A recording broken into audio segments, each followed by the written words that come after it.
प्यारे बच्चों, आज के व्याख्यान में आपका स्वागत है। मैं डॉक्टर दीपक कुमार सिंह, प्रवक्ता रसायन, राजकीय जुबली इंटर कॉलेज गोरखपुर। प्यारे बच्चों, आज कक्षा 12 रसायन विज्ञान के अध्याय 12 एल्डिहाइड कीटोन कार्बोक्सिलिक अम्ल के भाग 3 को प्रारंभ करते हैं। बच्चों, आज हम इस व्याख्यान में समझेंगे नाभिक स्नेही योगात्मक अभिक्रिया। दूसरा, जल के अणु के विलोपन के साथ, जल के अणु के विलोपन के साथ होने वाली नाभिक स्नेही योगात्मक अभिक्रिया। बच्चों, तीसरा चर्चा का बिंदु होगा अपचयन अभिक्रियाएं। बच्चों, आइए प्रारंभ करते हैं आज का व्याख्यान। आज के व्याख्यान को हम प्रारंभ करेंगे नाभिक स्नेही योगात्मक अभिक्रियाएं से। बच्चों, जैसा कि पूर्व के भाग में आपने पढ़ा था, हमारा कार्बोनिल समूह ध्रुवी होता है। हमारा कार्बोनिल समूह ध्रुवी क्यों होता है? कारण है ऑक्सीजन की विद्युत ऋणात्मकता कार्बन के सापेक्ष अधिक होती है, जिस कारण से हमारा पाई इलेक्ट्रॉन का घनत्व ऑक्सीजन की तरफ पार्शियली शिफ्ट हो जाता है। इस शिफ्टिंग के कारण हमारा ऑक्सीजन ऋण आवेशित होता है तथा हमारा कार्बन धनात्मक आवेश रखता है। बच्चों, इस ध्रुवीकरण के कारण हमारे कार्बन पे एक आवेश आया धनात्मक, ऑक्सीजन पे आवेश आया ऋणात्मक। यहीं से प्रारंभ होता है नाभिक स्नेही योगात्मक अभिक्रिया। आइए देखते हैं नाभिक स्नेही योगात्मक अभिक्रिया में क्या होता है। कोई भी अभिकर्मक दो भागों में होगा। एक भाग नाभिक स्नेही होगा, न्यूक्लियोफाइल। दूसरा भाग इलेक्ट्रॉन स्नेही होगा, इलेक्ट्रोफाइल। नाभिक स्नेही न्यूक्लियोफाइल हमारे कार्बन पे जाएगा जहां पर आंशिक धनात्मक आवेश होगा। उसी प्रकार से इलेक्ट्रोफाइल हमारे ऋणात्मक आवेश वाले ऑक्सीजन परमाणु पर जाएगा।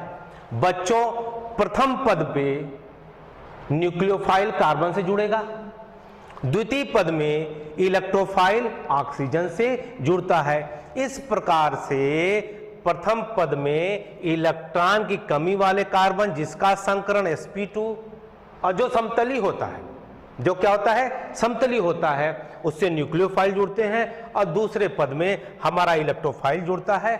और बहुत ही महत्वपूर्ण पक्ष इस नाभिक स्नेही अभिक्रिया का यह है कि हमारा कार्बोनिल समूह का कार्बन जिसका संकरण sp2 होता है तथा वह पूरा यौगिक कार्बन के सापेक्ष समतली होगा। एक समतल में जो हमारा कार्बोनिल कार्बन है, ऑक्सीजन है और कोई ग्रुप या परमाणु जुड़ रखा है, ये सभी के सभी समतली होंगे। समतली होने के कारण हमारा न्यूक्लियोफाइल या तो समतल के ऊपरी तल से अभिक्रिया करे या न्यूक्लियोफाइल हमारा समतल के निचले हिस्से से आके कार्बोनिल कार्बन पर आक्रमण करे। बच्चों, इस कारण से आपके नाभिक स्नेही योगात्मक अभिक्रिया के बाद बनने वाला उत्पाद रेशमिक मिक्सचर होता है। इसके बोलते हैं रेशमिक प्रकृति का होता है, जैसा कि आपने पूर्व के अध्याय हेलो अल्केन हेलो एरिन में पढ़ रखा है।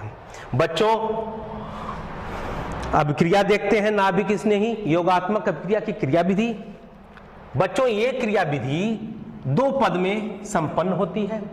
प्रथम पद नाभिक स्नेही योग। नाभिक स्नेही योग में हमारा न्यूक्लियोफाइल कार्बोनिल कार्बन पर या तो ऊपरी तल से या तो निचली तल से अटैक करेगा। और बहुत ही महत्वपूर्ण विषय है कि यह पद स्लो रेट से होगा। The rate of reaction is very slow, धीमी गति से होगा। और तत्पश्चात बनता है माध्यमिक यौगिक, इंटरमीडिएट। इस माध्यमिक यौगिक में कार्बन का संकरण sp3 तथा संरचना चतुष्फल की होगी। माध्यमिक यौगिक में बच्चों दिख रहा होगा कि ये तो न्यूक्लियोफाइल ऊपरी तल से अभिक्रिया किया, ये न्यूक्लियोफाइल निचली तल से अभिक्रिया किया। बच्चों इसी आधार पर हमारा रेशमिक मिक्सचर बनता है यदि कार्बोनिल कार्बन से जुड़ने वाले अन्य दोनों समूह आपस में क्या हो, अलग हो। जैसे यहां पे आपने ले रखा है एल्किल R, यहां ले रखा है एल्किल R डैश, दोनों एल्किल आपस में अलग है, इसलिए माध्यमिक यौगिक जो बनेगा और तत्पश्चात जो उत्पाद बनेगा वो हमारा क्या होगा, रेशमिक मिक्सचर। बच्चों द्वितीय पद देखते हैं। प्रथम पद के बाद इस इंटरमीडिएट पे द्वितीय पद में इलेक्ट्रोफाइल अटैक करेगा, कहां पर, ऑक्सीजन पर। इलेक्ट्रोफाइल के स्थान पे मैंने क्या ले रखा है, H+। आपका क्या बन गया बेटा, ये उत्पाद, ये अल्कोहल है। न्यूक्लियोफाइल के आधार पर इसका नामकरण करेंगे, क्या कंप्लीट इसका नाम होगा। एक पद, एक अभिक्रिया, एक पहला उत्पाद और दूसरा उत्पाद, दोनों उत्पाद एक दूसरे से अलग हैं क्योंकि दोनों की संरचना अलग है और दोनों को मिक्सचर को कहेंगे रेशमिक मिक्सचर। ये बच्चों हुआ नाभिक स्नेही योगात्मक अभिक्रिया के दो अलग अलग स्टेप।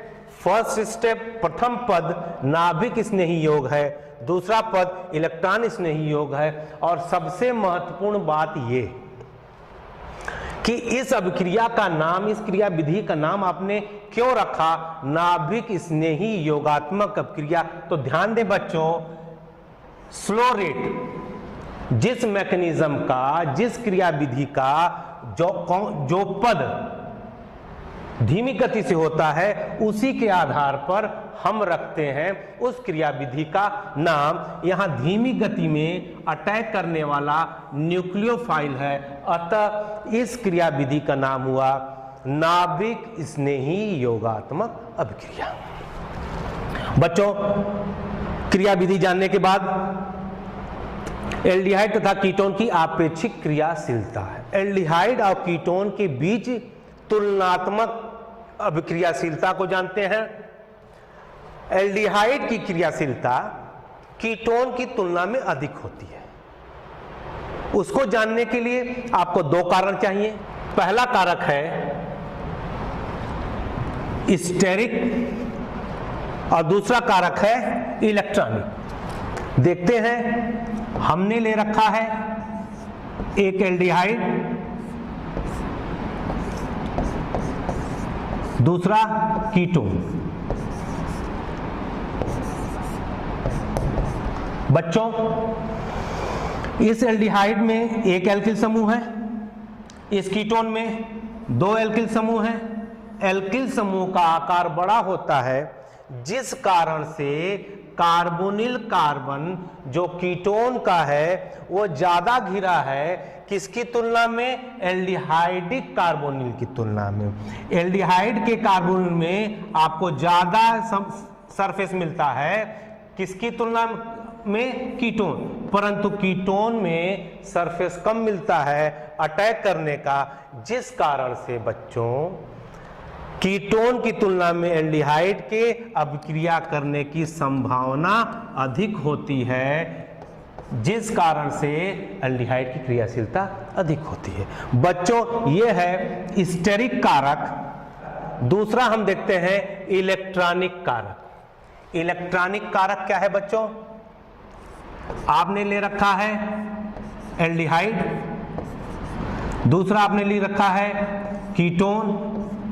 कीटोन में मैंने दो एल्किल समूह लगा रखे हैं। एल्किल समूह धनात्मक प्रेरण प्रभाव, पॉजिटिव इंडक्टिव इफेक्ट दिखाता है, शो करता है, जिस कारण से आपके कार्बोनिल कार्बन का जो धनात्मक आवेश है वह कम हो जाता है। परंतु एल्डिहाइड में एक ही एल्किल समूह होता है, जिस कारण से एल्डिहाइडिक कार्बोनिल का धनात्मक आवेश कीटोनिक कार्बन के धनात्मक आवेश से अधिक होता है, जिस कारण से एल्डिहाइड की क्रियाशीलता बच्चों कीटोन के सापेक्ष अधिक हो जाती है। आपने क्रियाशीलता को दो आधार पे एक्सप्लेन किया, पहला इलेक्ट्रॉनिक कारक, दूसरा स्टेरिक कारक, steric hindrance and electronic effect. बच्चों आइए उदाहरण की सहायता से समझते हैं। अब क्रियाशीलता formaldehyde, acetaldehyde, acetone, benzaldehyde. Benzaldehyde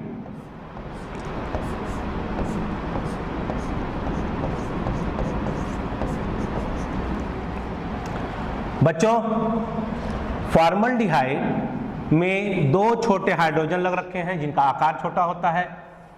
acetaldehyde में एक मेथिल लग रखा है। एसीटोन में दो मेथिल लग रखे हैं। बेंजल्डिहाइड में एक बेंजीन वलय लग रखा है। आप देखें ये कार्बोनिल ज्यादा खुला हुआ है फॉर्मल्डिहाइड का, तो न्यूक्लियोफाइल के साथ अभिक्रिया करने का इनका रेट अधिक होगा, अभिक्रियाशीलता अधिक होगी। परंतु एस्टल्डिहाइड में एक मेथिल समूह है, थोड़ा सा इन्होंने सरफेस एरिया कार्बोनिल का बंद कर दिया, जिस कारण से क्रियाशीलता फॉर्मल्डिहाइड की तुलना में कम हो गई। एस्टोन में और समूह आ गए, क्रियाशीलता और कम हो गई। परंतु महत्वपूर्ण पक्ष है बेंजल्डिहाइड। बेंजल्डिहाइड में बच्चों बेंजीन वलय इलेक्ट्रॉन खींचता है, जिस कारण से हमें आपको लगता है कि अभिक्रियाशीलता अधिक हो जाएगी। परंतु यहां पे अनुनाद होता है, जिस कारण कार्बोनिल का धनात्मक आवेश अनुनाद करके आर्थो पैरा और आर्थो पोजीशन पर शिफ्ट कर जाता है, जिस कारण से कार्बोनिल बेंजल्डिहाइड की क्रियाशीलता कम हो जाती है। ये देखा आपने अभिक्रियाशीलता। आइए अब देखते हैं एल्डिहाइड तथा कीटोन के कुछ महत्वपूर्ण नाभिक स्नेही योगात्मक अभिक्रियाओं के उदाहरण। हाइड्रोजन साइनाइड का संयोजन। बच्चों हाइड्रोजन साइनाइड दुर्बल अम्ल है। बच्चों हाइड्रोजन साइनाइड कार्बोनिल समूह के साथ धीमी गति से अभिक्रिया करता है। इस गति को उत्प्रेरित करने के लिए क्षार का प्रयोग करते हैं, जैसे आप देख रहे होंगे OH ऋण, जिस कारण से HCN साइनाइड आयन में परिवर्तित हो जाता है, साथ में जल बनता है और ये साइनाइड आयन नाभिक स्नेही होता है और कार्बोनिल के कार्बन पर अटैक करता है, जिस कारण से अभिक्रिया के उपरांत यह अभिक्रिया रिवर्सिबल होती है।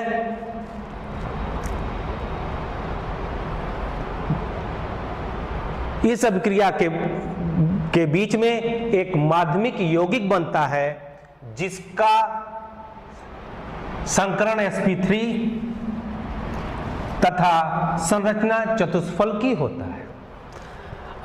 अभिक्रिया के दूसरे पद में H+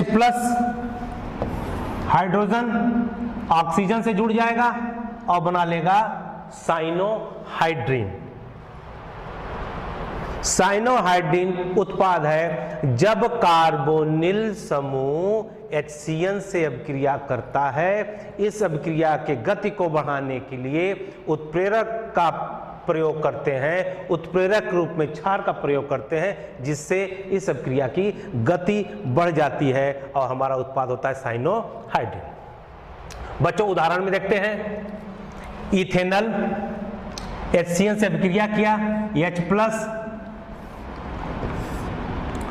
CN- Cn माइनस का कार्बन, कार्बोनिल कार्बन पर अटैक किया, नाभिक स्नेही का प्रथम पद, नाभिक स्नेही योगात्मक का प्रथम पद, द्वितीय पद के बाद H प्लस किस पे चला गया, O पे, क्या हो गया OH और Cn, क्या नाम हो गया, इथेनल साइनोहाइड्रिक।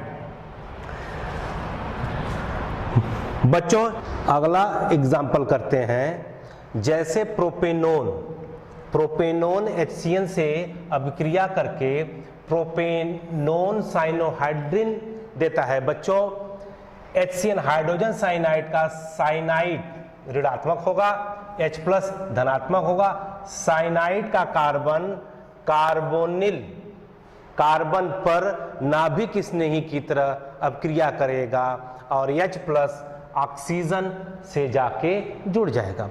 बच्चों ये अभिक्रिया भी नाभिक स्नेही योगात्मक अभिक्रिया का एग्जाम्पल है और ये भी दो पद में होगा, प्रथम पद और द्वितीय पद, जैसा कि अभी आपने इसकी क्रियाविधि में देखा था।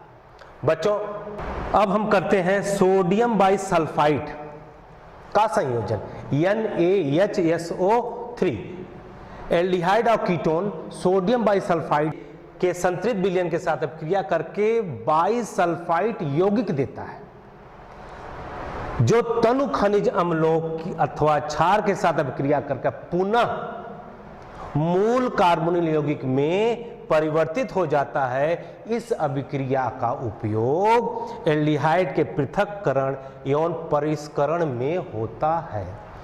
अभिक्रिया को देखते हैं, सोडियम बाइसल्फाइड NaHSO3, सोडियम धनात्मक HSO3 बाइसल्फाइड आयन ऋणात्मक, बाइसल्फाइड का ऑक्सीजन कार्बोनिल कार्बन पर नाभिक स्नेही के भांति अटैक करेगा और एक उत्क्रमणीय अभिक्रिया के साथ आगे बढ़ेगा। ये आपका बन गया एक माध्यमिक यौगिक, जहां पे हाइड्रोजन का स्थानांतरण होगा। अब देखो ये हाइड्रोजन यहां स्थानांतरित हो जाएगा, सोडियम यहां चल जाएगा, जिसका परिणाम ये होगा कि अंतिम आपका जो उत्पाद होगा एस्टल्डिहाइड सोडियम बाइसल्फाइड। बच्चों ये योगात्मक अभिक्रिया का उत्पाद है, इसको एडक्ट कहते हैं। इसका आप तनु अम्ल तथा तनु क्षार के साथ अभिक्रिया करके पुनः मूल एल्डिहाइड कीटोन को प्राप्त कर सकते हैं। गिगनाट अभिकर्मक, बच्चों जैसा आप जानते होंगे पिछले अध्याय में हम कर रखे हैं अल्कोहल फिनाइल ईथर में गिगनाट अभिकर्मक का प्रयोग। गिगनाट अभिकर्मक RMgBr अल्किल मैग्नीशियम ब्रोमाइड। बच्चों अल्किल मैग्नीशियम ब्रोमाइड के स्थान पे मैंने ले रखा है मेथिल मैग्नीशियम ब्रोमाइड। मेथिल ऋणात्मक होगा, मैग्नीशियम ब्रोमाइड का Mg धनात्मक होगा। मेथिल का कार्बन प्रोपेनोन पर अटैक करेगा नाभिक स्नेही की तरह। सबसे महत्वपूर्ण पक्ष इस अभिक्रिया का है शुष्क ईथर। बच्चों शुष्क ईथर की उपस्थिति में यह अभिक्रिया होती है। यदि जल के अणु का एक अंश भी यहां आ जाता है तो इस अभिक्रिया में गिगनाट रिएजेंट जल के साथ अभिक्रिया करके कोई अन्य उत्पाद देगा, जिसके कारण हम इस अभिक्रिया में शुष्क ईथर का प्रयोग करते हैं। तत्पश्चात बनने वाले यौगिक का आप जल अपघटन कराते हैं अम्लीय माध्यम में, जिससे प्राप्त होता है आपको अल्कोहल। प्रोपेनोन से क्या प्राप्त हो गया 2 मेथिल प्रोपेन 2 ऑल। ये आपका कीटोन है और ये आपका तृतीयक अल्कोहल है। तृतीयक अल्कोहल है, ये कन्वर्जन में प्रयुक्त होता है। कैसे प्राप्त करेंगे कीटोन से टर्सरी अल्कोहल। बच्चों ये था गिगनाट अभिकर्मक। अब आते हैं अल्कोहल का संयोजन। अल्कोहल का संयोजन एल्डिहाइड मोनोहाइड्रिक अल्कोहल की एक तुल्यांक से अभिक्रिया कर हेमीएस्टर देता है तथा पुनः एक और तुल्यांक से अभिक्रिया करके जेम डाई अल्काक्सी यौगिक देता है, जिसे एस्टर कहते हैं। यह उत्क्रमणीय अभिक्रिया होती है, जिससे दोबारा एल्डिहाइड में यह परिवर्तित हो सकता है बनने वाला प्रोडक्ट। इस अभिक्रिया को देखते हैं। अल्कोहल मेथेनॉल शुष्क HCl की उपस्थिति में, मेथेनॉल को आपने दो भाग में तोड़ दिया, मेथॉक्सी ऋणात्मक हो गया, H प्लस धनात्मक हो गया। मेथॉक्सी का ऑक्सीजन आपके कार्बोनिल कार्बन पर अभिक्रिया करेगा, जिस कारण से आपको हेमीएस्टर प्राप्त होगा। हेमीएस्टर पुनः दूसरे मेथिल अल्कोहल के साथ अभिक्रिया कर कर आपको प्रदान करता है एसीटल। क्या प्रदान करता है? एसीटल। यह अभिक्रिया हो गई एल्डिहाइड के साथ पहले चरण में हेमीएस्टर, दूसरे तुल्यांक CH3O से अभिक्रिया करने के उपरांत क्या देता है? एसीटल। बच्चों आइए आगे देखते हैं। कीटोन मोनोहाइड्रिक अल्कोहल के साथ अभिक्रिया नहीं करता है। यह डाइहाइड्रिक अल्कोहल से अभिक्रिया करके चक्रीय कीटल, साइक्लिक चक्रीय कीटल देता है। शुष्क HCl इलेक्ट्रॉन स्नेही आक्रमण को आसान बना देती है। कीटल जलीय खनिज अम्लों के साथ अम्ल अपघटित होकर पुनः संगत कीटोन देता है, जैसा कि आपको अभिक्रिया में दिख रहा होगा। यह आपका प्रोपेनोन है। इथाइलिन ग्लाइकाल, इथाइलिन ग्लाइकाल शुष्क HCl की उपस्थिति में अभिक्रिया करता है। ग्लाइकाल का H और दूसरा H ये मिलके क्या निकल गए? H2O माइनस H2O, जिससे बन गया इथिलीन ग्लाइकल कीटल। ये चक्रीय कीटल है, साइक्लिक कीटल है। बच्चों ये हो गया एल्डिहाइड और कीटोन का अल्कोहल के साथ अभिक्रिया। अब आप देखते हैं अमोनिया एवं इसके व्युत्पन्न का संयोजन। बच्चों अमोनिया NH3 का एक हाइड्रोजन आप हटा दें, OH लगा दें, हाइड्रोक्सिलमीन। यह हटा के NH2 लगा दिया, हाइड्राजीन। यह हटा के आपने लगा दिया C6H5 फेनिल हाइड्राजीन। आपने बना लिया 2,4 डाइनाइट्रोफेनिल हाइड्राजीन तथा सेमी कार्बाजाइड NH2CONH2। बच्चों यह अभिक्रिया दुर्बल अम्लीय माध्यम में कराया जाता है, जिससे हमको योगात्मक अभिक्रिया प्राप्त होती है। आप देखेंगे कार्बोनिल कार्बन ये एल्डिहाइडिक भी हो सकता है, कीटोनिक भी हो सकता है। अमोनिया या उसके व्युत्पन्न G के स्थान पे आप H लगा सकते हैं, G के स्थान पे आप R लगा सकते हैं। आगे इसको बताया जाएगा। आइए देखते हैं। अमोनिया या अमोनिया के व्युत्पन्न में उपस्थित नाइट्रोजन का लोन पेयर कार्बोनिल कार्बन पर अटैक करता है पहले चरण में, और दूसरे चरण में H ऑक्सीजन पे आता है, तो आपका ये स्थिति प्राप्त होता है। इस स्थिति में OH और H दोनों आपस में जुड़ जाते हैं और H2O निकल जाता है, जिससे प्राप्त होता है कार्बन नाइट्रोजन डबल बॉन्ड। ये इमीन होगा अमोनिया के लिए। अन्य अमोनिया व्युत्पन्न के लिए उत्पाद का नाम अलग होगा, जिसको आप देख सकते हैं। G के स्थान पे एल्किल है, G के स्थान पे एरिल है, OH है, NH2 है, NHC6H5 है, NHCONH2 है, जिस कारण से उत्पाद बदल जाएगा G के बदलने के कारण। इस चीज को आप इस सारणी में दे सकते हैं जो आपके पाठ्यपुस्तक में दिया हुआ है। G के स्थान पे आपने हाइड्रोजन लगाया, अभिक्रिया करने वाला अमोनिया, प्राप्त होने वाला इमीन। G के स्थान पर एल्किल, अभिक्रिया करने वाला एमीन, प्राप्त होने वाला प्रतिस्थापी इमीन। G के स्थान पे OH हाइड्रोक्सिलमीन, ऑक्सीजन प्राप्त होगा। G के स्थान पे NH2 हाइड्राजीन, हाइड्राजोन प्राप्त होगा। इसी प्रकार से आप देखेंगे 2,4 डाइनाइट्रोफेनिल हाइड्राजीन से क्या प्राप्त होता है? 2,4 डाइनाइट्रोफेनिल हाइड्राजोन।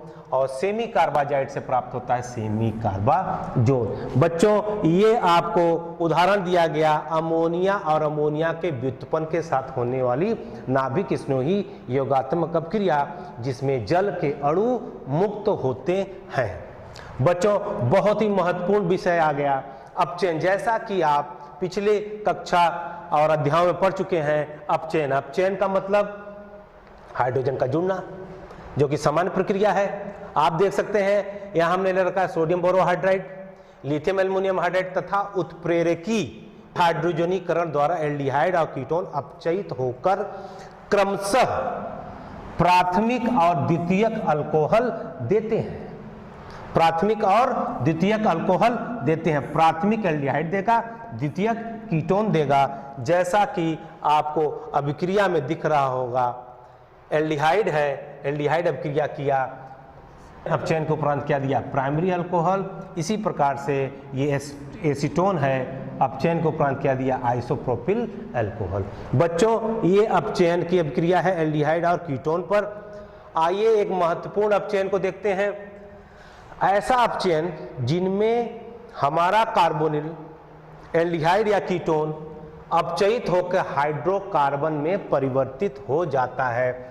इसमें महत्वपूर्ण अभिक्रिया है क्लेमेंसन अपचयन अभिक्रिया, क्लेमेंसन रिडक्शन। इस अभिक्रिया में एल्डिहाइड और कीटोन को जिंक अमलगम के साथ सांद्र HCl की उपस्थिति में अभिक्रिया कराने के उपरांत हमें प्राप्त होता है अल्कीन। इस अभिक्रिया का महत्वपूर्ण पक्ष जाने, जिंक अमलगम से प्राप्त होता है इलेक्ट्रॉन तथा HCl से प्राप्त होता है प्रोटॉन, और HCl और हाइड्रोजन H+ और इलेक्ट्रॉन मिलके परिवर्तित हो जाते हैं नेसेंट हाइड्रोजन। बच्चों, ये नेसेंट हाइड्रोजन आपके एल्डिहाइड कीटोन से अभिक्रिया करके एल्केन उत्पाद के रूप में बनाता है। ये हो गया क्लेमेंसन रिडक्शन। इस रिडक्शन को कहते हैं metal dissolving reduction. Metal HCl में घुला हुआ है, मेटल डिसॉल्विंग रिडक्शन के रूप में आप इसे जानते हैं। बच्चों, अगला महत्वपूर्ण रिडक्शन ओल्फ-किस्नर अपचयन। इस अपचयन में हाइड्रोजन के साथ कार्बोनिल यौगिक अभिक्रिया द्वारा हाइड्रोजोन बनाता है, जिसे इथिलीन ग्लाइकॉल जैसे उच्च क्वथनांक वाले विलायक में सोडियम या पोटेशियम हाइड्रोक्साइड के साथ गर्म करने पर कार्बोनिल समूह CH2 समूह में परिवर्तित हो जाता है।